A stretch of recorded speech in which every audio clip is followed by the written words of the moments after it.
Siamo in Italia, esattamente su Let Me Play, un noto canale che parla di videogiochi su YouTube. È ottobre, il mese dove ansia e paura prendono vita, specialmente la notte del 31 ottobre. Oggi parleremo di 10 storie, 10 videogiochi che hanno terrorizzato il mondo intero. Molti di voi probabilmente li hanno iniziati, ma so anche che tanti di voi non li hanno finiti per paura.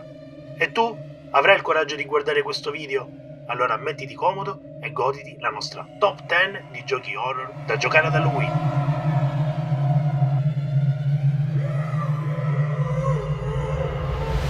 In decima posizione, Little Nightmare. Partiamo soft con uno dei titoli più giocati degli ultimi anni. Little Nightmare è un misto di enigmi ambientali mischiati a fasi platform, il tutto arricchito da un'atmosfera e personaggi inquietanti e da una storia che presenta diversi aspetti e sfumature.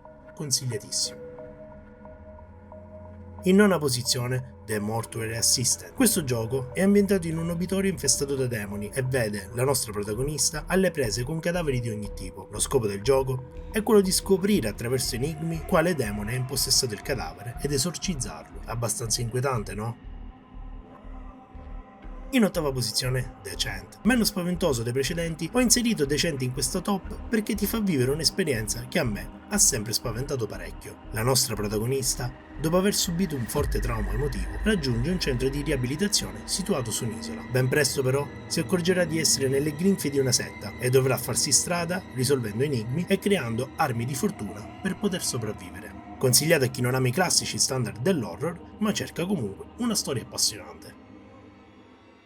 In settima posizione, Layers of Fear. Un pittore psicologicamente disturbato cerca l'ispirazione per creare il suo ultimo capolavoro. E questo è il plot principale di quest'horror psicologico, dove attraverso il cambiamento continuo del mondo di gioco dovrai risolvere molti enigmi ambientali. Una piccola perla indie creata da Blooper Team, la stessa software house che sta lavorando al remake di Silent Hill 2. Basta questo per dargli una chance. In sesta posizione, Until Dawn. Se siete appassionati di teen movie anni 80-90, amerete Until Dawn. 8 ragazzi, una casa dispersa nel nulla e dei killer pronti a farli fuori ad uno. Avventura grafica dai tratti molto cinematografici dove ogni scelta avrà una conseguenza. L'obiettivo? Salvare attraverso le vostre decisioni più ragazzi possibile da morte certa. In quinta posizione, Soma, horror claustrofobico diventato nel tempo uno dei maggiori esponenti del genere. Un survival ambientato in un centro di ricerca sottomarino dove le macchine sono il nemico principale. Tanti enigmi da risolvere, un buon ritmo e situazioni al cardiopalma fanno di Soma una scelta quasi obbligata per chi ama i survival horror. In quarta posizione, Resident Evil 2 Remake. Non tanto per l'horror in sé, dato che Resident Evil è noto più come uno zombie game, ma l'atmosfera, fedelmente riproposta da Capcom in questo remake, ha dell'incredibile. Girare per la stazione di polizia di Raccoon City non è mai stato così pauroso, e gli enigmi storici della saga, contornati da un comparto tecnico spaccamascella, fanno di Resident Evil 2 un must-have per qualsiasi appassionato di questo genere di survival.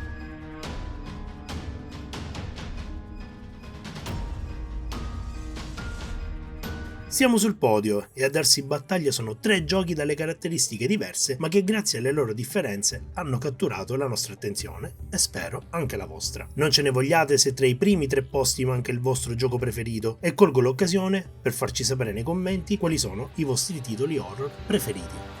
In terza posizione, The Medium. Uno dei titoli più sottovalutati dell'ultimo periodo, The Medium rappresenta un titolo non troppo complesso ma che fa della sua atmosfera la colonna portante dell'intero titolo. La peculiarità di questo gioco è la capacità della protagonista, essendo una medium, di poter parlare con i defunti e viaggiare nel mondo degli spiriti in contemporaneità col mondo reale. In seconda posizione, Phasmophobia. Diventato un cult specialmente nei vari canali di live streaming, Phasmophobia ha raggiunto il successo per la sua, originalità. Nei panni di un Ghost Hunter verrai catapultato in questi luoghi infestati, dove, con l'utilizzo degli strumenti appositi e con l'aiuto di altri giocatori, dovrai individuare i vari fantasmi prima che loro trovino voi.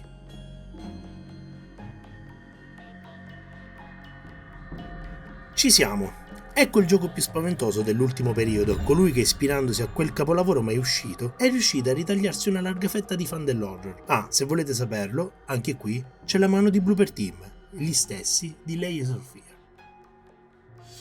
In prima posizione, Visage, il maggiore esponente dell'horror puro e crudo e che ci piace vivere. Visage, prendendo come fonte di ispirazione quel capolavoro di PT di Kojima, ha messo sul campo tutto l'indispensabile per creare un gioco claustrofobico, ansiogeno, violento, tanto da costringere moltissimi giocatori a non andare avanti per paura. Terrore puro, da provare almeno una volta nella vita, ma solo se non siete deboli di cuore.